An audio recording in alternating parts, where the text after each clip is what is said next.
मैं भी खुश नसीबी हूँ। बहुत कोई हमसे बेहतर शिक्षा के शिव पढ़ाना चाहते हैं, हम शिव विद्यालय में रहना चाहते हैं, हम यहाँ आना बिल्कुल पसंद नहीं है, मगर क्या करे, नहीं आए तो बात बनता नहीं है। मैं सरकार को कम दोष दूंगी, ज्यादा दोष दूंगी हमारे ऑफिसर लोग को। ये सचिव जो बैठे हुए हैं, आपको शायद एक चीज पता नहीं है, मैं बता दे रही हूँ। एक जेसीआरटी होता है जहाँ से हमें किताब मिलता है, उसका देख रेख एक शिक्षक कर रहा था, कितनी कुमार 20 साल से कर रहा था। एक टीचर टीम बनी हुई थी, जैसा के एक इतिहास थी, टीचर का टीम बुक्स बना रहा था, काम कर रहा था, मगर टीचर का औकात दिखाने के लिए उसे एक हफ्ता पहले निकाल दिया गया। कोई दोष नहीं। हमारी पदाधिकारी कितना करप्ट थे आपको मैं क्या बताऊँ, आप जानते हैं? कहीं उनको तो निकाल नहीं दिया था।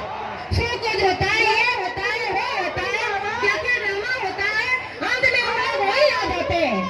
मगर मेरा शिक्षक ने क्या गलती कर दिया, जिन्होंने जेसीआरटी को बनाया, आज जेसीआरटी का भवन बन गया तो उनको किक मार के मनोहर को निकाल दिए।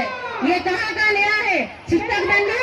हमें सिर्फ उन्हें गुलाम बनाना चाहते हैं, हमें कभी वो दर्जा देना नहीं चाहते हैं जो हमारे हक है। क्या इस सचिव से आप अधिक नहीं जानते हैं, ज्यादा नहीं जानते हैं? राजेंद्र शुक्ला में क्या कोई कमी है? नहीं, मगर हमें उन लोग बार बार औकात दिखाते हैं और हम भी आज आए हैं उन्हें उन्हीं का औकात दिखाने के लिए। हम दिखा देंगे।